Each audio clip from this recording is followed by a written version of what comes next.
No somos una marca de carne, no tenemos reses, no tenemos refrigeradores, no procesamos carne, no certificamos, no autorizamos. Nuestra labor es puramente de promoción. Somos un brazo de promoción de toda la industria cárnica norteamericana.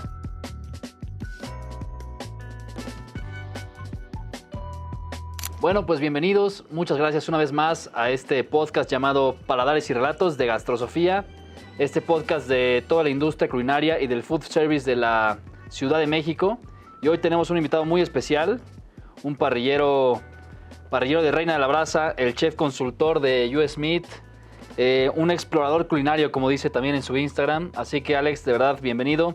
Gracias por recibirnos aquí. Bienvenido, Alejandro Zárate Vega, muchas gracias. Gracias, Santi, un placer. Eso literalmente. ¿Cómo fue ese lo acercamiento de ellos contigo? ¿Cómo se dio? Pues otra de esas coincidencias, me parece. ¿En qué avión se presentaron ahora? Eso fue una cosa muy curiosa. Afortunadamente no me dejaban de invitar a cosas como periodista gastronómico y seguía yo apareciendo en las listas de todas estas agencias. Y entonces un día me llega una invitación para un evento de US Meat.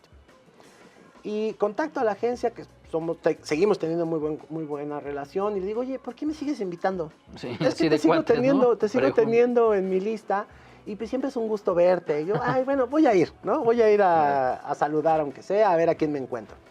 Y fue muy agradable llegar y encontrarme a muchísima gente, encontrar mucho cariño, muchas personas que había dejado de ver porque estaba yo muy metido en la cocina y me había un poco distanciado de la parte social, ¿no? De la parte de relaciones públicas, y estando ahí, de pronto me encuentro a una vieja amiga que conocía de mucho tiempo atrás, que es mi actual jefa, Elena González. ¿Cómo estás? Qué gusto. No, pues ahora estoy aquí en US Meat. Ay, pues qué alegría. Oye, qué bueno que te veo, sigo lo que estás haciendo, me encanta. ¿Cuándo podemos platicar? A la semana siguiente la invité a comer a la reina, probó lo que estábamos haciendo. A la Reina de la Brasa. A la Reina de la Brasa. Sí. No, sí, bueno, también es una reina, Elena también es una reina, pero digamos que invité a esa reina a la Reina de la Brasa. Perfecto. Y platicamos, me dijo qué es lo que necesitaba. Necesito a alguien que está haciendo seminarios, que está haciendo pues lo que hago actualmente. Tal vez 2 semanas después firmamos el contrato. Eso fue 2019. La pandemia empezó en el 20, ¿verdad? Bueno, empezó sí. 19-20. Bueno, cuando cerramos fue el puente de marzo del 20. Del 20, ok. Entonces en junio, julio de 2019, más o menos, se hace este tema del contrato. Me voy a capacitación a Texas. Estoy allá, aprendo muchas cosas que medio tenía idea, pero pues ahí se me reveló todo un mundo. Regreso y empiezo a hacer algunas actividades un poco aisladas, un poco esporádicas, como todavía agarrando terreno, como viendo de qué se trataba. Para finales de ese año hago ya varias propuestas para desarrollar durante el 2020. En el 2020 estábamos ya en el proceso de hacer muchas de esas cosas cuando nos cae la pandemia. Y entonces, pues primero fue para todos muy deprimente, ¿no? Que te quedas sin nada, te quedas sin hacer nada. Yo ya tenía muchos eventos pactados para ese 2020, muchos, como 20, hasta octubre del 2020, y se empiezan a cancelar uno tras otro. Porque más otras industrias decían, bueno, home office, ¿no? O sea, sí, pero aquí te quedas sin eventos, si te quedas sin eventos, si te quedas sin catering, si te quedas sin clientes, si te quedas sin las actividades de esto, o sea, en una semana se acabó todo. Sí. Y fue un mes muy deprimente, marzo. Sí. Al mediados de ese marzo me habla Elena y me dice, ¿cuánto tiempo necesitas para volver todo esto virtual? Y yo decía, ¿cómo virtual? No, pues si esto es presencial, ¿cómo lo vamos a hacer virtual? Pues en 2 semanas nos reinventamos y lanzamos un programa increíble que cambió todo y que ayudó a muchas personas, que se llamaba Healing Sessions. Entonces ahí se fusionaron varias ideas. Una de ellas era hacer una especie de cofradía de chefs, que todavía seguimos siendo muy amigos, todos nosotros. Y se mezclaba con un poco de capacitación financiera, un poco de capacitación para el manejo de personal y un poco de capacitación para mercadotecnia. Entonces, de alguna manera, el programa lo que buscaba era dar herramientas a los chefs para poder enfrentar las dificultades de la pandemia. Y bueno, quiero pensar que sí sirvió, a mí me sirvió, a mí en lo personal me sirvió muchísimo, me hizo, pues sobre todo en la parte financiera, me hizo entender pues que estaba haciendo muchas cosas mal, venía saliendo del gran golpe del mercado, del segundo mercado que habíamos abierto, entonces como que se empezó a acomodar todo un poco como a fuerzas, pero afortunadamente salimos adelante en todos los aspectos, ¿no? Desde que no cerrara la Reina de la Brasa, que yo no despidiera gente, que pudiera empezar a organizar mis finanzas y pagar mis deudas. Claro. Entonces eso pues también fue fundamental, pero pues ahora sí que las cosas se dieron un poco solitas. Y ahora esta pregunta, algunos pensarán que es para gente fuera de la industria, pero también es muy importante aclararla a los que están dentro de la industria. ¿Qué es y qué hace exactamente US Meat? Bueno, eso es algo que en todas y cada uno de los seminarios es importante hacerlo. Quiero pensar que cada vez se entiende más qué es lo que hacemos, porque creo que es más fácil explicarlo diciendo qué es lo que no somos. No somos una marca de carne, no tenemos reses, no tenemos refrigeradores, no procesamos carne, no certificamos, no autorizamos. Nuestra labor es puramente de promoción. Somos un brazo de promoción de toda la industria cárnica norteamericana. Estamos financiados en parte por la industria y en parte por el gobierno de Estados Unidos. Todo lo que hacemos es sin fines de lucro. Nosotros no le cobramos a nadie para ir a hacer estos seminarios, no le cobramos a los restaurantes, a los distribuidores. Cuando se hacen colaboraciones con centros de consumo, supermercados, tiendas especializadas, ninguno de ellos paga por recibir estos seminarios de capacitación o lo que sea que hagamos, como por ejemplo este podcast, ¿no? Aunque luego te voy a pasar no te paso ninguna cuenta. Ese es justo el asunto. De lo que se trata es de promover el consumo de la carne, de las diferentes proteínas, res, cerdo, cordero, y pues de hacer saber cuáles son las ventajas de estos productos producidos y procesados en Estados Unidos. Entonces, por la misma razón, pues no tenemos, bueno, sí tengo información, pero pues digamos que no me corresponde a mí difundir información sobre otras carnes de otros países. Claro.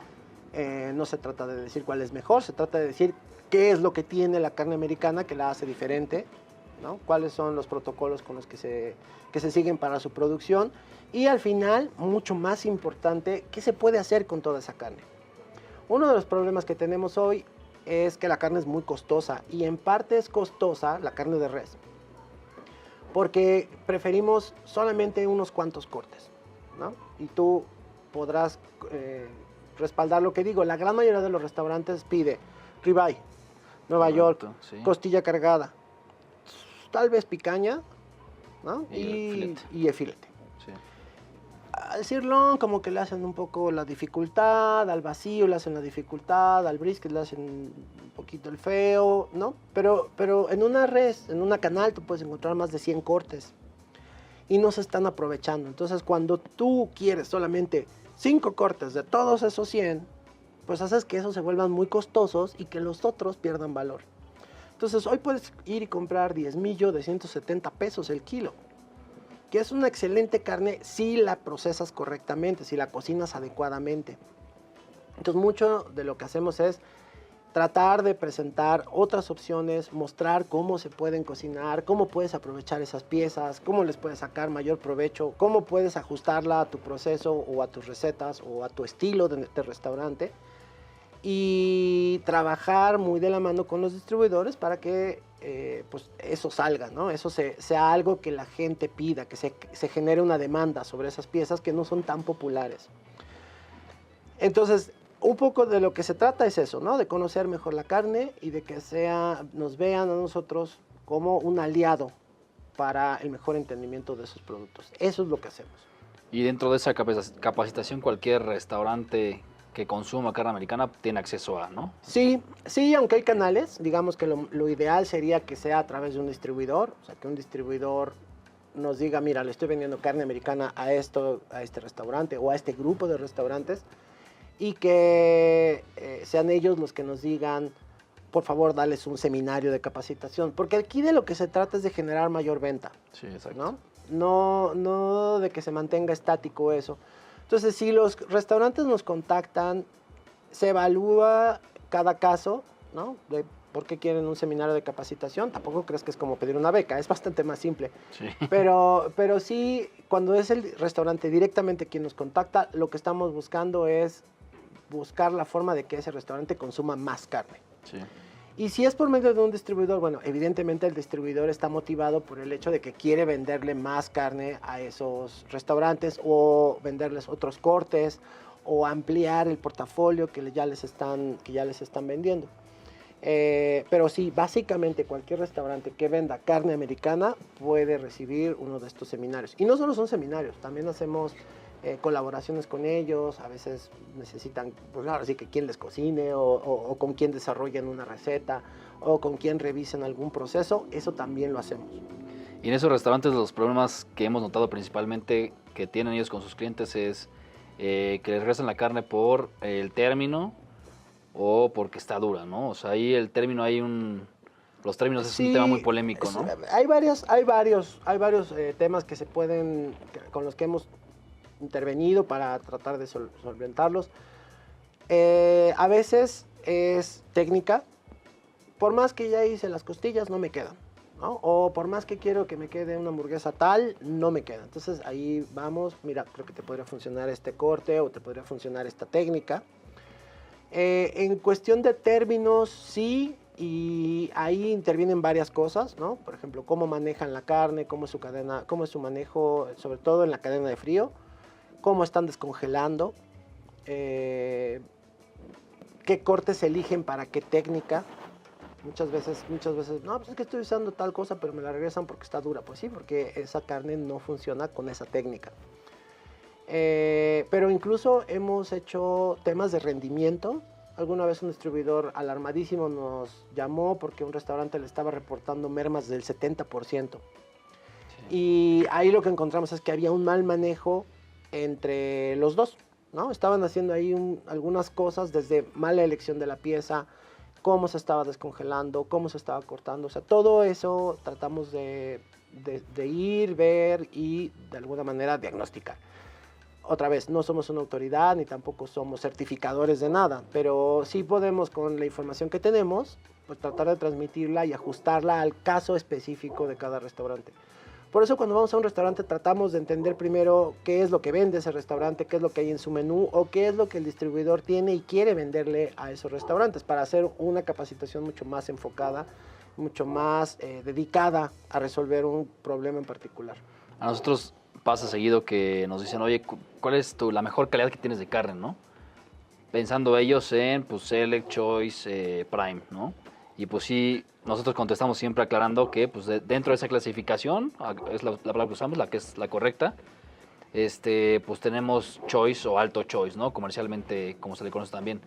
Pero pues justo no son calidades, ¿no? O sea, depende qué quieres hacer, como dices, y no todas las piezas se pueden hacer igual y no todas las clasificaciones son para lo mismo, ¿no? Exacto.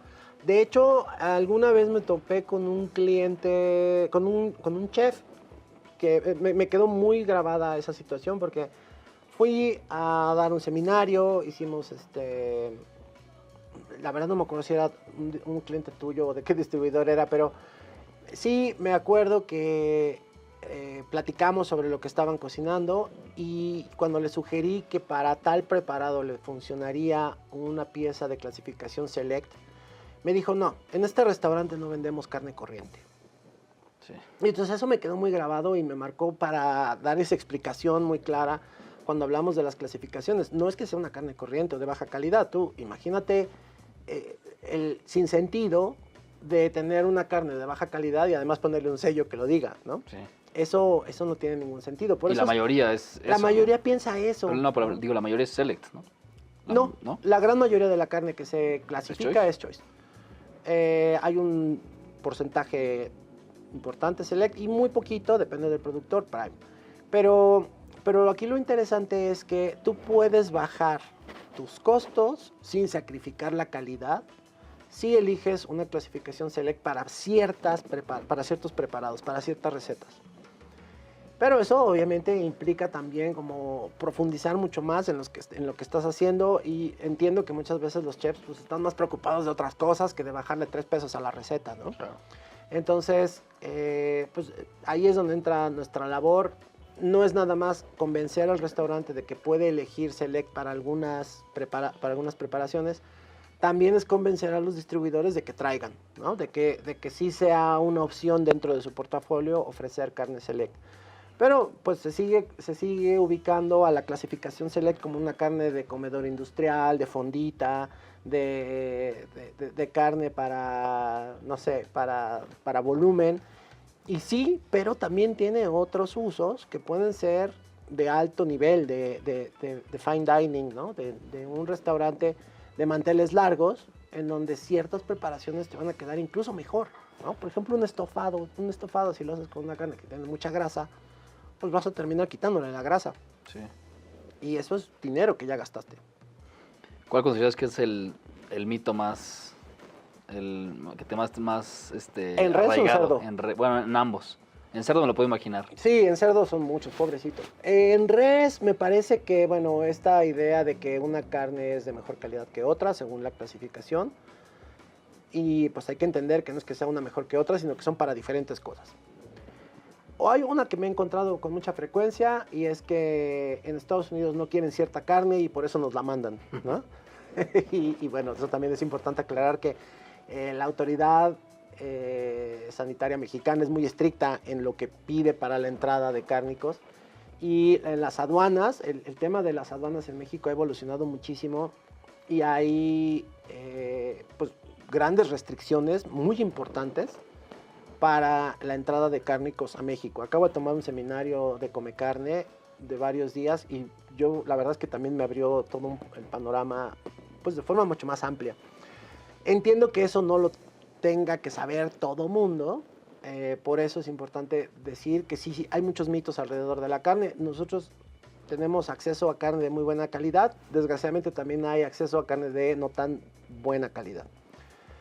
Pero en el tema muy específico de la carne americana, creo que uno de ellos es que nos mandan carne de mala calidad, otra es que esa me da mucha risa y es que sí es cierto que las reses se ponen tristes cuando las vamos a sacrificar y por eso a veces sale dura. Ese es uno de los que más me han llamado la atención, ¿no? Que existen todavía esos mitos, ¿no? De que, pues es que pobres reses se ponen tristes y entonces pues por eso está dura la carne, ¿no? Cuando ahí hay mucho más que decir sobre la raza, sobre la crianza, sobre cómo fue sacrificado. No tiene que ver con la tristeza de la res, ¿no? En la res me parece que no hay tanto. En general la res no es un producto que sufra mucho para ser consumido. En el caso del cerdo es muy curioso porque... Bueno, en la res los términos también creo que...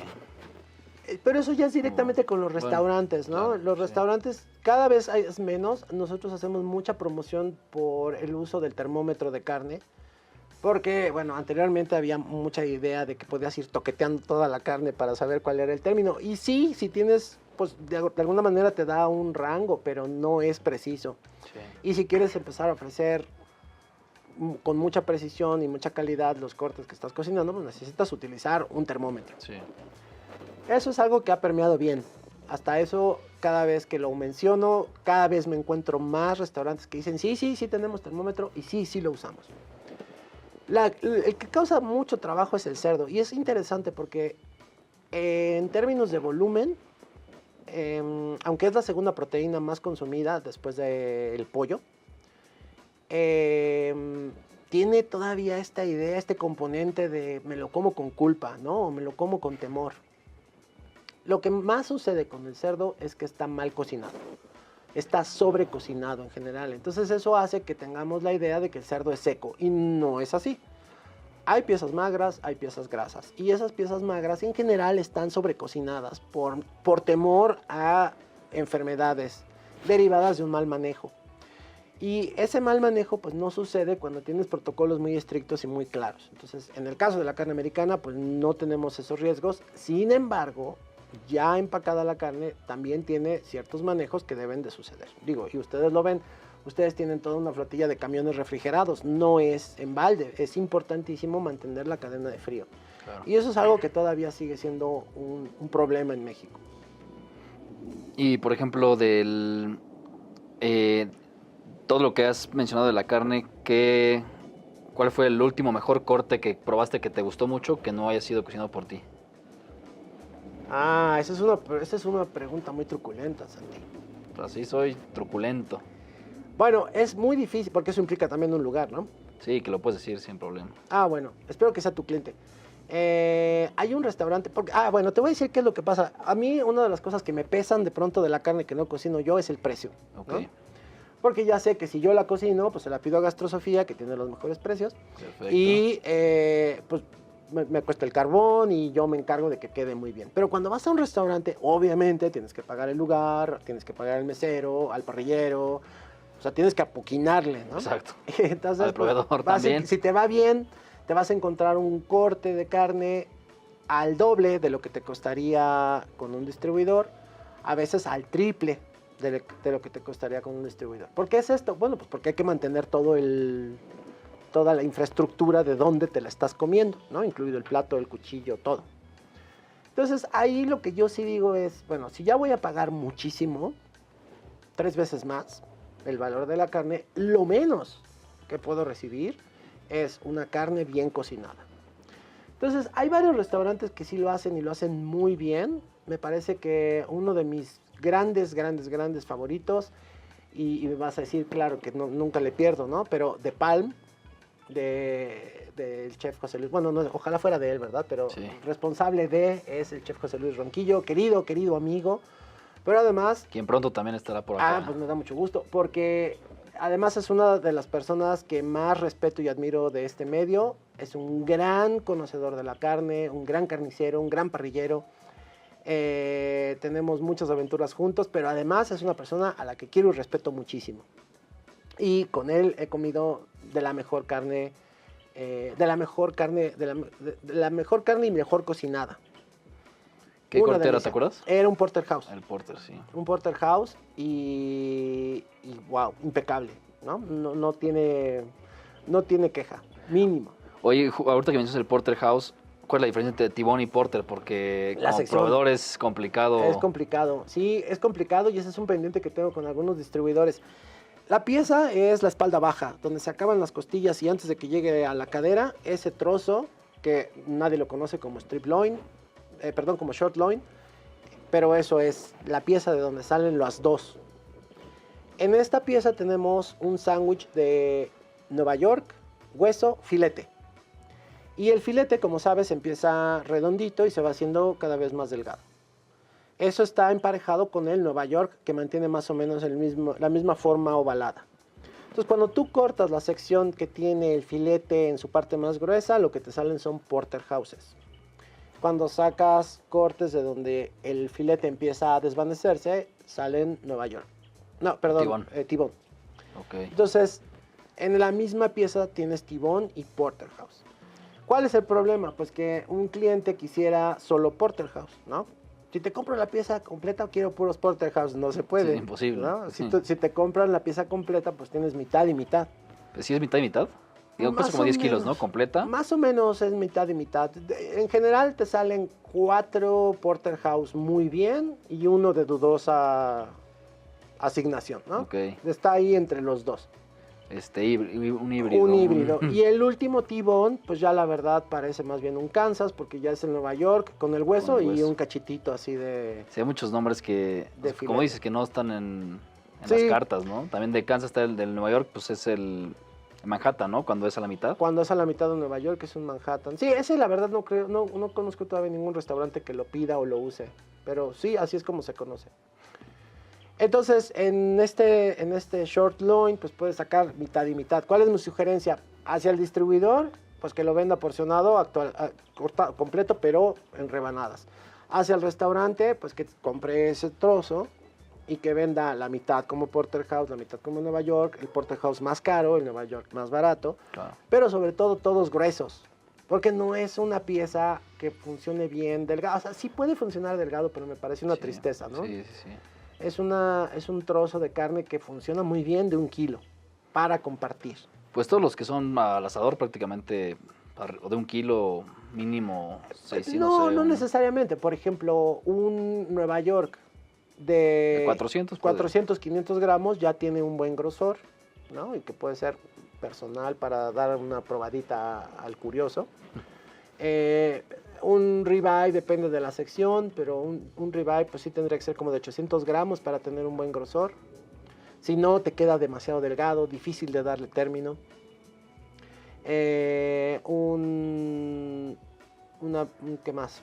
Bueno, la picaña, por ejemplo, que pues sí pesa 1,5 kilos, ¿no? Sí. Completa. Ahí la picaña, todo, bueno, he visto varios lugares que ponen la grasa, hay una discusión de ponerla hacia abajo o hacia arriba. No, bueno, no es una discusión. Yo no sabes cómo me pongo cuando veo eso. Cada vez menos, pero sí me parece que es una de las piezas más maltratadas de toda la res. La grasa no se sella, la grasa se incinera, se incendia. Entonces, pues no es una pieza. Creo que otra vez volvemos al tema de cada pieza necesita una técnica de cocción distinta. La picaña no es una pieza para cocinarse a fuego directo. Se endurece muy fácilmente. Si la porcionas en rebanadas y la quieres poner directo al asador, es probable que se te endurezca y es probable que esa grasa se incendie. Y si la vas a cocinar completa, necesitas una cocción muy lenta, idealmente en horno o en asador cerrado o colgada, pero nunca con la grasa directa al fuego, porque ahí lo que haces es incendiar la pieza y dar un muy mal sabor. Y no cocinas gran cosa, porque esta grasa pues sirve como un aislante de temperatura. Entonces sí es una pieza que si lo haces bien es muy sencilla la técnica. Si le quieres aplicar la misma técnica que le aplicas a un ribeye, pues no te va a quedar. O no te va a quedar tan bien, ¿no? Entonces, ¿qué es lo que vemos siempre? Una picaña incendiada, achicharrada por fuera, cruda por dentro, la porcionan, la desjugan y luego la meten a sellar ya porcionada al asador. Entonces lo que te resulta es un trozo de carne seco, duro y sin sabor. Y retomando el tema del cerdo, también su cerdo tiene su ribeye, ¿no? O sea, también tiene sus buenos cortes. El cerdo cada vez más, afortunadamente, tomaron la estrategia de ofrecer piezas con el nombre de la res, ¿no? Entonces, aprovechando que ya entendemos que es un tomahawk, que es un cowboy, que es un ribeye, que es un tibón, se está aprovechando esa nomenclatura, no oficialmente, acá, digamos acá entre nos, para aplicársela al cerdo. Y eso es muy bueno porque entonces ya no es el lomo de cerdo que dices, no, pero el lomo de cerdo es como seco, ¿no? O chuleta y piensas en chuleta ahumada. Cuando te dicen tomahawk de cerdo o cowboy de cerdo, dices, no, eso sí, ese debe ser otra pieza. Y claro, es lo mismo, nada más que estilizado de otra forma el corte y estilizado el nombre de otra forma. Entonces, el cerdo también tiene sus cualidades muy importantes, pero es más delicado. Entonces, en esa parte hacemos mucho hincapié en la cocción. Y es mi opinión, yo creo que el cerdo no tiene términos, sobre todo estas partes magras. Hay una sola temperatura en la que vas a encontrar cocinada la carne, jugosa y suave. Y eso es entre 60 y 63 grados Celsius en el interior de la carne. Si tú te pasas de ahí, empiezas a secar la carne y es cuando tenemos estos cerdos, este lomo de cerdo en salsa de algo que pruebas en una boda. Sí. Y que es indispensable en la salsa porque está sobrecocinado. Claro. O la pierna de Navidad, que también está súper seca y que necesita un adobito o un caldito, ¿no? Eso se puede evitar si haces una técnica más cuidadosa con esa proteína que es más delicada. ¿Y por qué es más delicada? Porque a diferencia de la res, en donde tienes un marmoleo en ciertas clasificaciones y en ciertos cortes, en el cerdo no lo tienes. Entonces eso hace que pierda mucho más fácil su agua. Si pierde el agua, pues pierdes estas cualidades. Y últimamente también han estado fomentando mucho las vísceras, ¿no? Bueno, me encantaría fomentar más las vísceras, pero la verdad es que tampoco tenemos tantas todavía, o no comercialmente accesibles. Algunos distribuidores ya tienen lengua, molleja, pero creo que nada más. ¿Qué más tienen ustedes de vísceras? Sí, nada más. Nada más eso, ¿no? Ajá, sí. Y un tiempo estuvieron trayendo algo de cola. También, ajá. Pero es difícil conseguirlas a veces. Las vísceras americanas tienen una gran ventaja. La forma como se procesa es muy diferente a lo que podemos ver en un mercado en México. Hicimos el año pasado unos videos que se difundieron en YouTube, muy reveladores en términos de comparar cómo se procesa, cómo consigues estas proteínas. De hecho, tú me ayudaste a hacer una de ellas. ¿Cómo consigues con un distribuidor estas proteínas empacadas al vacío, sanitizadas? Bueno, sanitizado no es la palabra adecuada, pero digamos con un proceso higiénico, con sus sellos. ¿Y cómo consigues en un mercado esa misma pieza? Comparamos costos, comparamos tiempos, comparamos procesos, tratando de lograr lo mismo, y al final tuvimos un panel de degustación, ¿no? Hubo unos en los que hubo una batalla muy cerrada. Hubo unos en los que fue contundente la gran diferencia. Sobre todo porque cuando te enteras de cómo se consigue una y otra, pues sí te la piensas para comértela, sí, ¿no? Te la piensas para ir a un puesto callejero afuera del metro y comerte un taco de tripa. Y mira que me encanta la tripa. Pero yo definitivamente sí prefiero un paquete que viene sellado, que ya viene limpio, que no tiene un mal olor, que está conservado, que la cadena de frío es la adecuada. Las vísceras tienen la gran dificultad de que se echan a perder mucho más rápido que la carne. Sí. Y si además no lo procesas correctamente, pues estamos en problemas serios, o sea, de salud. Entonces, son piezas muy nutritivas, pero que sí necesitan estar en condiciones sanitarias adecuadas. Si no, sale peor. Claro. Oye, y dejando a un lado ya el tema de la carne, ya entrando a algo más personal, pues como que el diseño nunca lo dejaste. Luego veo que tienes tus ilustraciones, tus pósters, tus dibujos que haces para ciertos talleres, pues son, o sea, lo que van a comer ahí tú lo haces, y lo que ven en el póster también tú lo hiciste, También, ¿no? Yo lo hice, sí. Ese es un hobby que estuvo intermitente en mi vida, que dejé por muchos años. De hecho, hace no mucho terminé un cuaderno que tenía como 15 años, que había empezado, y 15 años después lo terminé, con acuarela. Okay. Pero digamos que a partir de la, pues un poco diría yo que de la pandemia o de la pospandemia y el COVID y todo esto, me empecé a buscar un hobby que me relajara, que me tranquilizara, ¿no? Que me bajara el estrés. Y uno de los varios hobbies que tengo, porque ese es, digamos, es el más poderoso, es la acuarela, ¿no? Y no me considero pintor o acuarelista o artista, más bien soy un entusiasta del medio. Todavía estoy en mi fase de experimentar con los colores, con los papeles. Ya le he bajado a la compra de colores, ya me quedé con una marca, ya tengo como muy claro qué es lo que me gusta, pero sigo experimentando todavía, y es algo con lo que también nunca acabas de aprender, ¿no? Igual que con la carne, que nunca acabas de aprender, lo mismo con esto.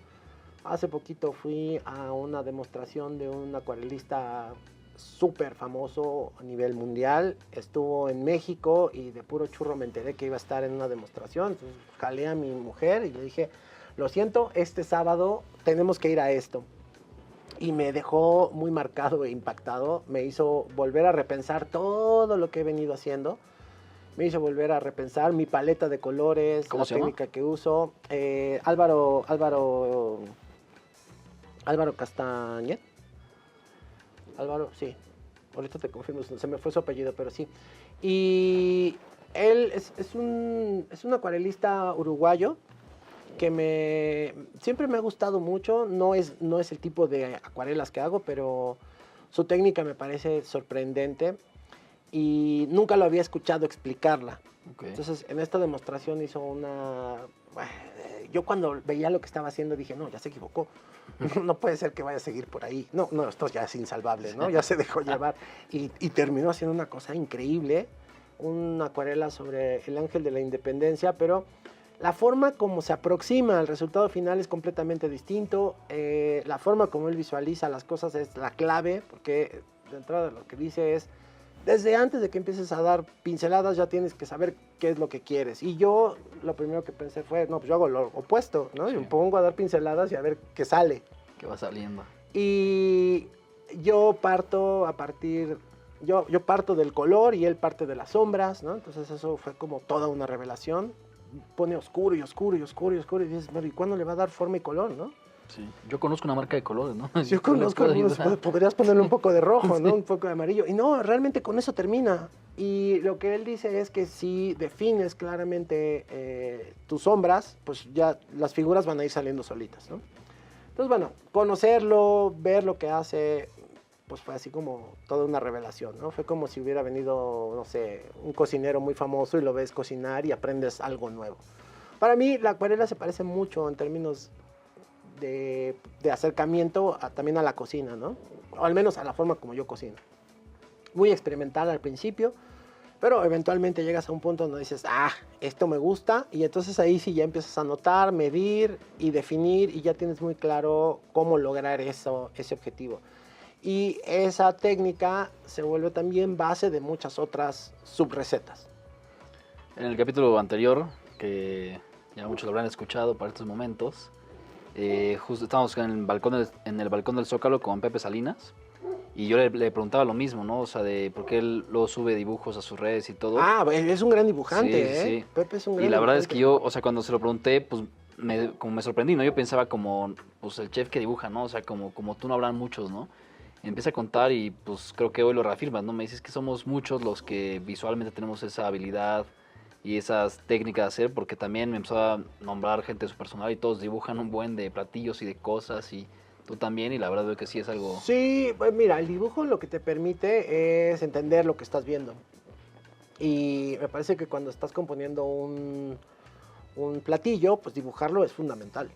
Porque entonces ya puedes decir, a ver, si aquí va un chícharo o aquí va una mayonesa, pues desde entender que tienes que hacer ese chícharo o esa mayonesa, hasta cuántos le pones o cuántos van a caber en el plato. Tú de pronto dices, no, pues, ¿cómo ves una carnita con un puré y no sé cuánto? Cuando tú no lo dibujas, lo que pues, sucede es que cortas un trozo de carne y lo pones, ¿no? Y luego, ¿y ahora dónde le pongo lo demás? Claro. Cuando lo dibujas, tienes la posibilidad de analizar, ¿no? Espérame, es que primero tendría que poner esto o tendría que poner aquello, tendría que ser de este tamaño porque si no me va a quedar monstruoso. Ahí evalúas también la proporción de los elementos y la porción que vas a estar utilizando. Incluso hasta puedes definir el plato, ¿no?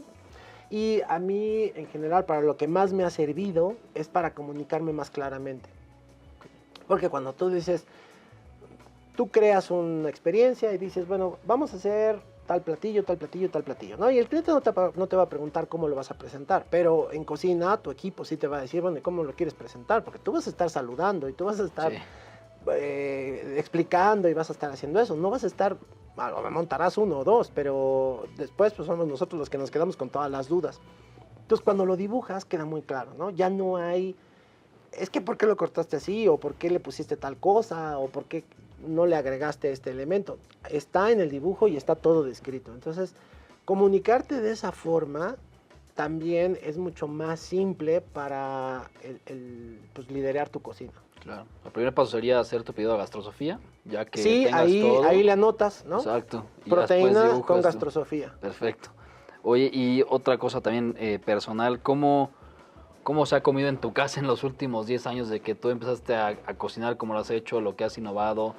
O sea, ¿qué tan exigentes se han vuelto en la casa? ¿Qué tan culinarios son? Sí, pero no. Yo la verdad es que al principio agarraba a mi familia de conejillo de indias, pero ya hace tiempo que no tengo permitido eso.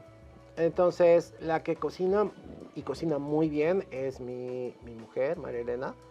Hace cosas deliciosas, pero su acercamiento hacia la cocina es mucho más familiar, ¿no? O sea, ella hace Casero. platillos de familia, ¿no? Sí. Platillos caseros, exquisitos. Ayer comimos boloñesa con carne molida de Gastrosofía. Me parece muy bien. Y exquisito, ¿no?